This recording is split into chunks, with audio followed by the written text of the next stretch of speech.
Hello again, and welcome back to Kids Bible Stories.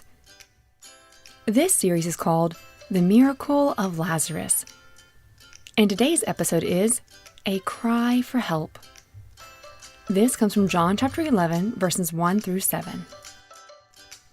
As we unfold the pages of this scripture, you'll meet fascinating people like Mary, Martha, and their brother Lazarus. They were close friends of Jesus who experienced his love and power firsthand. Let's jump right in.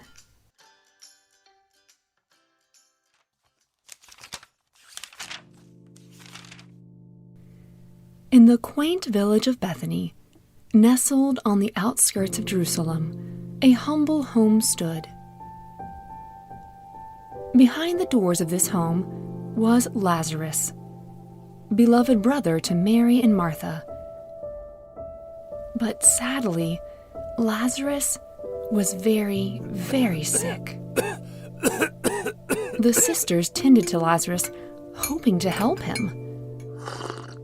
Their brother, whose laugh was once vibrant, had now become a whisper. His chest rose up and down, working hard to breathe. Mary, with tears pooling in her eyes, sat by Lazarus' side, gently wiping his brow with a cool cloth. The room was dimly lit by a single oil lamp, casting long shadows that danced on the walls. As she watched the shadows change shape, she had an idea. See, Mary knew and loved Jesus. In fact, if you read past this scripture, you'll learn that it was Mary who would anoint the Lord with oil and wipe his feet with her hair. Mary's voice broke the silence, her words barely a whisper. Martha, he loves Lazarus dearly. We must send word to Jesus. Surely he can heal him. Martha nodded, agreeing with her sister's idea. Martha still had faith, but her forehead wrinkled in concern. Martha stepped outside, her gaze lifting to the stars that speckled the night sky, and she called for a young boy from the village, known for his swift feet. Go as fast as you can to find Jesus, and tell him, Lord, the one you love is sick, she instructed the messenger. As Martha prepared to send the young boy on his urgent mission, I imagined Mary being thoughtful like she usually was. I picture her trying to sneak a piece of honey cake into the messenger's pouch. Mary, this is no time for snacks, Martha said with a gentle laugh. Mary, with a mischievous glint in her eye, whispered back. Well, everyone knows a bit of honey cake makes any journey sweeter, even a messenger's. The two sisters shared a much-needed giggle before returning to their tasks. The brief moment brightened the dim room. Understanding the urgency of his mission, the boy darted off into the night, his figure quickly swallowed up by the darkness. Listeners, why do you think Martha and Mary didn't just pick up the phone and call Jesus? They didn't have phones. That's right. Back to our story. Inside, the sisters resumed caring for Lazarus and praying for help. Days crawled by, each passing hour a heavy tick of the clock, reminding them of waiting, and waiting some more. Lazarus's breath grew shallower, weaker, and the sisters' hope flickered like the flame on the wick of their lamp. Why hasn't he come? Martha murmured into the night, her faith wrestling with fear each time she felt Lazarus's fading breath. But finally, the messenger returned, panting from exertion. I told Jesus about Lazarus, and Jesus was with his disciples, and he told them, This sickness will not end in death. No, it is for God's glory, so that God's Son may be glorified through it. The sisters exchanged a look of puzzled relief. The words were a sweet medicine. It was great news, but some of the message was also a bit confusing. The mystery of Jesus' words hung heavily in the room. Mary squeezed Martha's hand, finding strength in her sister's company. Now Jesus loved Martha and her sister and Lazarus. So when he heard that Lazarus was sick, he stayed 2 days longer in the place where he was.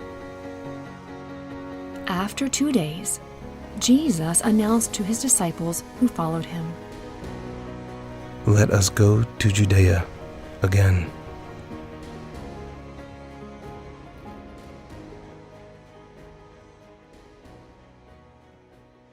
Well, that is it for our story today.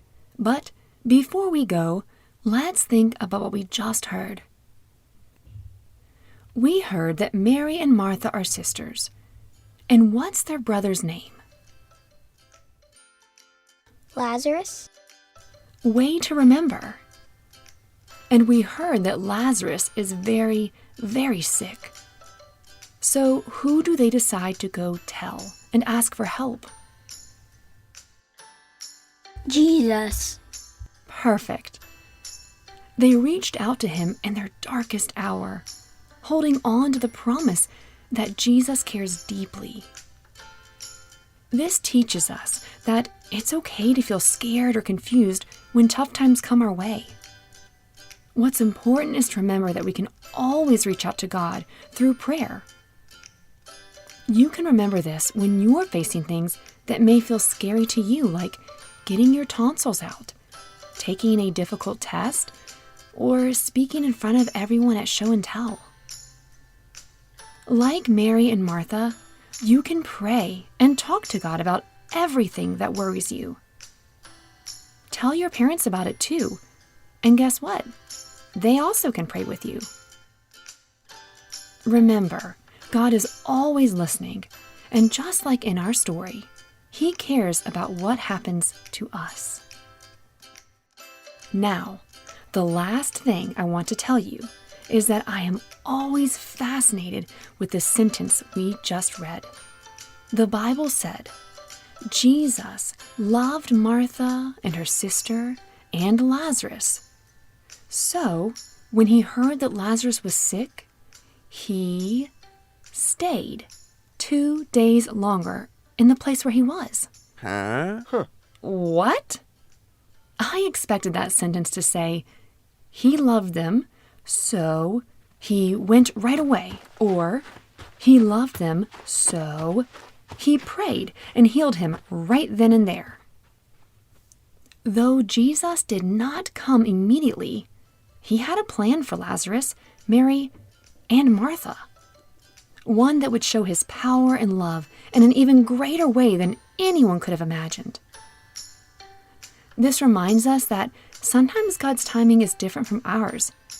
Mary and Martha probably didn't want to wait those 2 days, but he always knows what's best for us with his plans, and he will get the glory.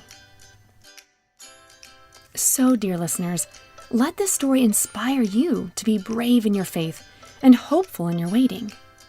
Share your worries with God, your parents, and trust that He is working out something wonderful that will show others how great He is, even if you can't see it yet. He loves you, and you can always call out to Him for help. And remember, this isn't the end of our story. Tune in to see what happens next to Lazarus, Mary, and Martha. What will Jesus do? Today's episode is made possible thanks to the generous newest Patreon supporters. A big thank you to Charlotte and Olive, who live all the way in Australia.